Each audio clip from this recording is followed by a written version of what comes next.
ใครเอ่ยสีขาวขาวสีขาวขาวคนปุยๆใครเนี่ยใครเอ่ย น้ำเพชรน้ำเพชรออกมาเดินเล่นแล้วน้ำเพชรน้ำเพชรไปดูเพื่อนใหม่ไหมเพื่อนใหม่มาเยอะแยะเลยดูหน่อยไหมไปเร็วปู่พาไปดูเลยไปดูเพื่อนใหม่เยอะแยะเลย ไปคุยปูนไม่ได้ปูนขาดทำไมคุยทำไมปูให้ไปเดินเล่นนู้นไม่ได้ให้มาเล่นปูนซีเมนต์อ้าว ไม่เล่นกันยากเหรอของธรรมชาติไม่เล่นกับธรรมชาติเหรอเดินสำรวจโลก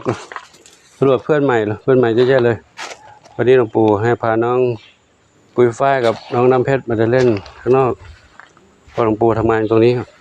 ทำงานขึงมุ้งให้กับน้องเหมียวบ้านใหญ่ขึงแล้วคือให้เขาได้อยู่สบายขึ้นอยู่จะได้ไม่กัดเดี๋ยวถ้าเวลามองจากกล้องไปหลวงปู่ถ่ายตรงนี้อาจจะมองไม่เห็นเหมียวเท่าไหร่ต้องมาถ่ายตรงมุมที่เห็นนั่นคือด้านนี้ลองมองผ่านมุ้งไปเป็นมุ้งไนล่อนสีฟ้ามองผ่านมุ้งไปต้องเอากล้องมาใกล้ๆให้เลนส์กล้องลอดตาของมุ้งไปจะเห็นเด็กนอนหลับกันเมื่อกี้หลวงปู่มาก็แก้เหมียวก็ให้กำลังใจหลวงปู่เนาะเดี๋ยวหลวงปู่เสร็จตอนนี้แล้วหลวงปู่จะพักแล้วก็เหมียวค่อยหลับในรถด้วยเมื่อกี้อาจจะรบกวนเวลานอนของเหมียวบางเหมียวก็ไม่สนใจแล้วเหมียวก็นอนอยู่เพราะเขาอยู่ที่เขาอุ่นใจสบายใจแล้วปลอดภัยแล้วเนาะปลอดภัยแล้วไม่กลัวหลวงปู่แล้วเล่นด้วยกันได้เข้าไปข้างในก็ลูบจับตัวได้นะน้ำเพชร มาทักทายเพื่อนแล้วเข้ากันไม่ได้ แมวฝรั่งกับแมวอะไรลูก แมวฝรั่งกับแมวป่าเข้ากันไม่ได้เหรอพูดกันไม่รู้เรื่องเหรอร้องเมียวเหมือนกันไม่ใช่เหรอร้องเมียวเหมือนกันไม่ใช่เหรอเมียวเงาเหรอ เมียวเงาทางไหนลูกนอนหลับกันหมดเลยตรงนี้มุมนี้นอนหลับกันเยอะเลย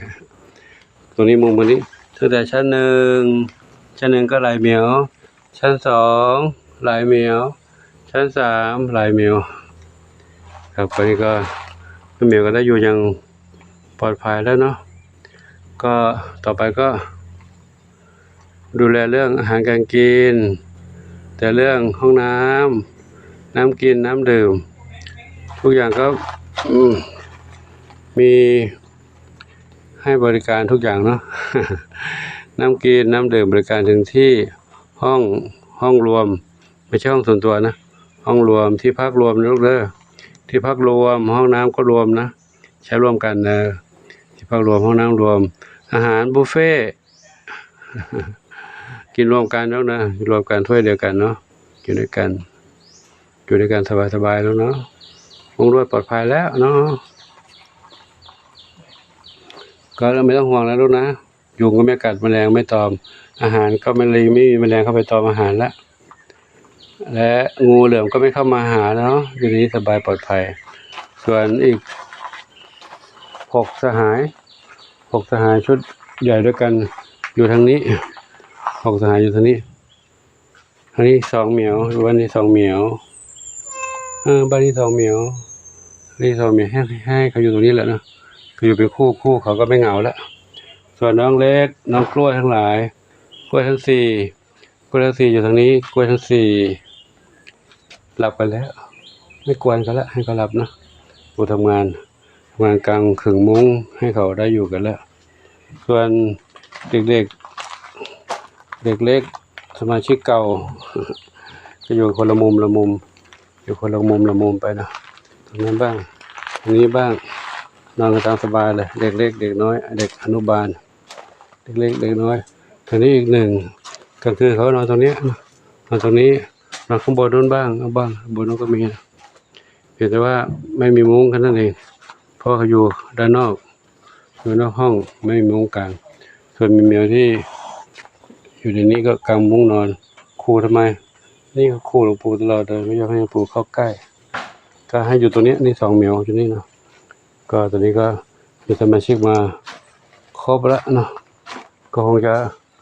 ครบแค่นี้มั้งหรือยังไง หรือจะมีมาทยอยมาอีกหรือเปล่ามีมาอีกหรือเปล่าไม่มาแล้วนะใครเนี่ยกุหลาบนอนนั้นอีกลายแมวอยู่อันนี้ใครเนี่ยมังคุดกับละมุดอยู่นั่นอันนี้ดำสนิทอยู่นี่นะปลากล้วยกำลังลอกเลยปลากล้วยอยู่ในปลากล้วยก็มีเดี๋ยวไปตามน้ำเพชรก่อนน้ำเพชรเดินหนีเข้าปลากล้วยแล้วน้ำเพชรเอ้ยได้เวลาพักผ่อนหลวงปู่แล้วหลวงปู่ไปพักเลยเร็วเข้าบ้านแล้วเร็วนี่ใครมนชัยอยู่นี่อันนู้นใครนั่นใครนะเจดีอยู่นั่นเจดีมนชัยอยู่นี่ น้ำเพชรอยู่ไหนน้ำเพชรเดินไปนู่นเอามาเร็วมานี่ใครตามหลวงปู่มานี่ลำไยน้อย